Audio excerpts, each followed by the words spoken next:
Did you know that I was the only female judge in the history of Israel? Hello, I am Deborah, and my role was crucial in times of war and peace. God chose me to lead and judge Israel during one of its most turbulent periods. Under a palm tree in the region of Ephraim, I judged the disputes of the people and reminded them of the divine commandments. But my most significant moment came when God called me to lead Israel in battle against the oppressive King Jabin and his commander Sisera. Alongside Barak, a brave warrior, we led our army to a miraculous victory on Mount Tabor, showing the power and justice of God. Even though the enemy army was larger and had chariots, our God sent a great rain, which caused the enemy's chariots to get stuck in the mud, allowing us to defeat them and free our people from oppression. I invite you to stay until the end to hear the full story of my life and learn valuable lessons for your spiritual growth.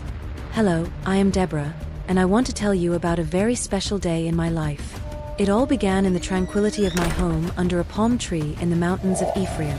There, where the wind brings stories from distant lands, my life took an unexpected turn. Although I was known as the wife of Lapidoth, destiny had different plans for me, leading me to serve my people in ways I never imagined. In those days, Israel was in chaos, oppressed by Jabin, the king of Canaan, and his feared general Sisera, who terrorized us with his 900 iron chariots. Those were dark times for all of us. Faced with this oppression, I felt a strong call in my heart, an urgency that I could not ignore. I became a judge and leader of Israel. People came to seek my advice and justice under my palm tree. My connection with God gave me respect, but also a great responsibility. In that era, the role of women was mainly limited to the home, but I ended up leading religious and political affairs. My position was unusual but necessary, and it showed that the strength of a nation can emerge in unexpected ways. One day, while meditating under my palm tree, I strongly felt the injustice that crushed our hopes. I knew that to achieve freedom, we needed more than words. We had to act with determination. It was then that I understood that my mission was not only to advise, but also to lead on the battlefield. Think about the moments in your life when you felt the call to go beyond your limits. Like me, you will discover that within you there is a powerful force ready to face the challenges that life presents. In difficult times, I learned that true leadership begins when you are willing to listen to others and your own heart. In these difficult times, my role as a spiritual leader and judge became more important than ever.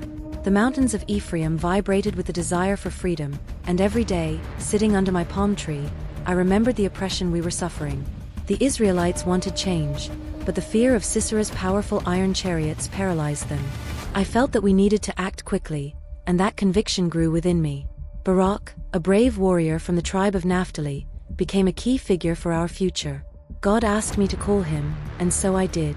I said to him, "The Lord God of Israel commands you, go to Mount Tabor and take with you 10,000 men from the tribes of Naphtali and Zebulun."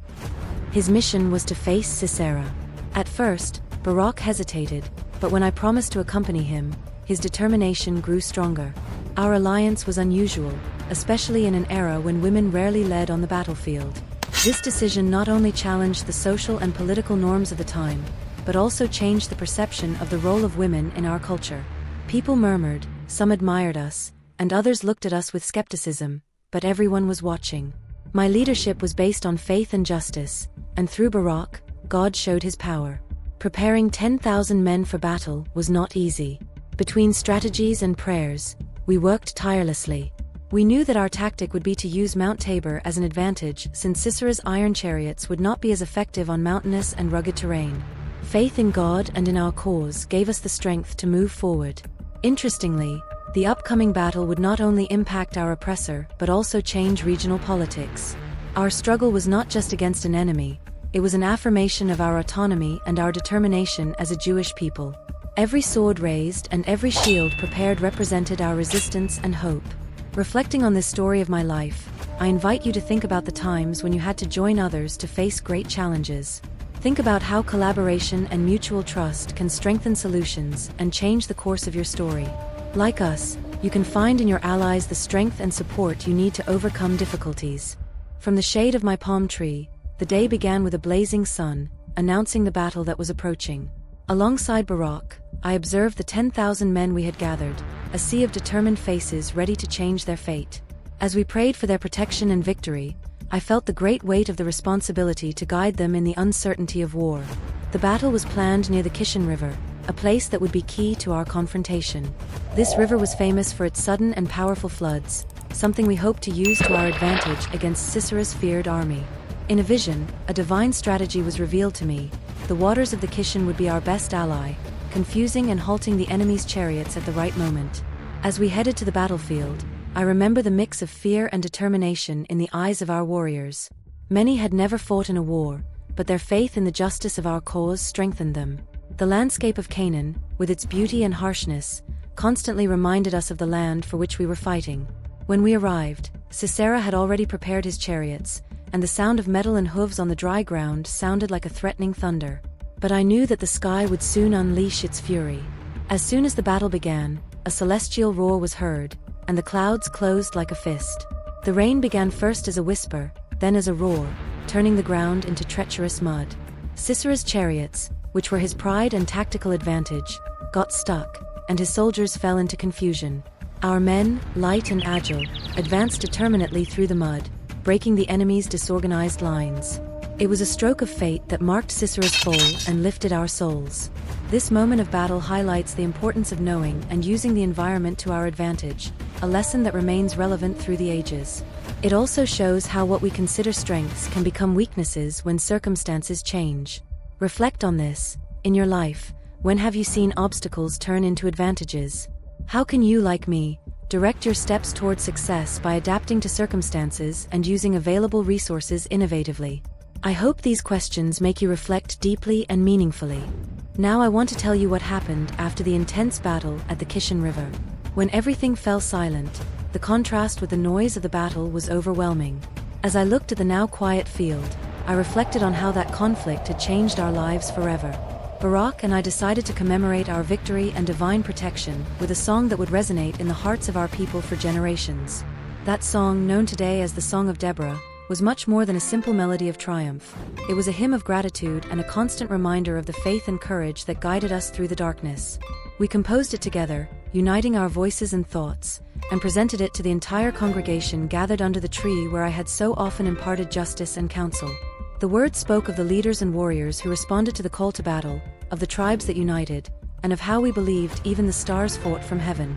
It also mentions Sisera and his tragic fate, reminding us that every action has its repercussions in history. As I sang, I saw the faces of my people. I saw tears mixed with smiles, a blend of relief and pain, of loss and hope. This song, with its emotions and memories, further united our people, strengthening our social and political fabric in a moment of great need.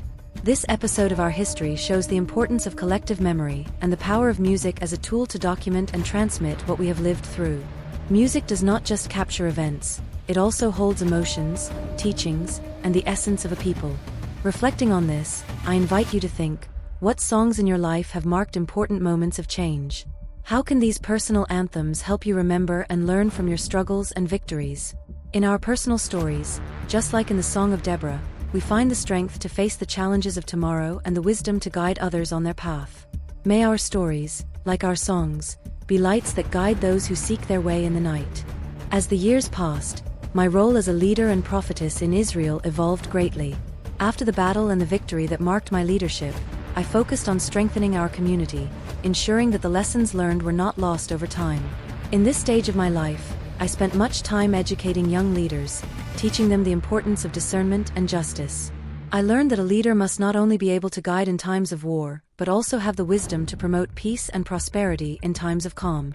My tent was always open to those seeking advice or needing to resolve disputes, and in each case, I worked to strengthen our community, based on principles of justice and trust. Something curious from that time was how people began to see the palms under which I judged as symbols of justice and resolution. These trees, with their deep roots and strong trunks, were a metaphor for what I hoped our community would emulate: strength, stability, and constant growth toward the light. Besides my community work, my interest in art continued to grow. Inspired by the song Barak and I created, I began writing more poems and songs, trying to capture not only the feats of our people, but also the everyday moments of beauty and grace that often go unnoticed. Reflecting on my life and my time as a leader, I realized that the true power of a leader lies not in the ability to dominate, but in the ability to inspire and uplift others. It is by understanding and promoting unity that a leader truly leaves a mark in history. Now, as the sunset of my life approaches and the memories of battles and victories fade, I invite you to reflect on your legacy. What seed are you planting in your community? How can you use your talent and voice to make a lasting difference? May my story inspire you to seek not only personal success but also collective well-being, strengthening the bonds that unite us and cultivating a future where everyone can flourish under the shade of justice. I am Deborah, and this is my story. As a prophetess and judge in Israel, I saw both the fragility and the strength of human nature. I have led in war and mediated in peace, and each lesson has guided my path, and I hope they will illuminate yours as well. For those seeking spiritual growth, my story offers an example of how faith, leadership, and equality can transform both individuals and society. Apply these lessons to your life, considering how your faith can influence your decisions, how you can lead with justice, and how you can promote equality in your environment. My story is found in the Book of Judges, a testimony of how God works through those who are willing to follow Him with sincere hearts and ready hands. As I close this chapter of my life, I invite you to reflect on these lessons and to seek, as I did under the palms of Ephraim, to be a beacon of light and truth in a world that so desperately needs it. Now I invite you to tap on the recommended video to discover the epic story of David, the shepherd who became king. From facing Goliath to leading a nation, his life is full of struggle, betrayal, love, and repentance. Delve into the heart of a man whose faith and failures have taught generations the power of forgiveness and divine grace. Don't miss this incredible saga of courage and conviction. Press play now and live the adventure.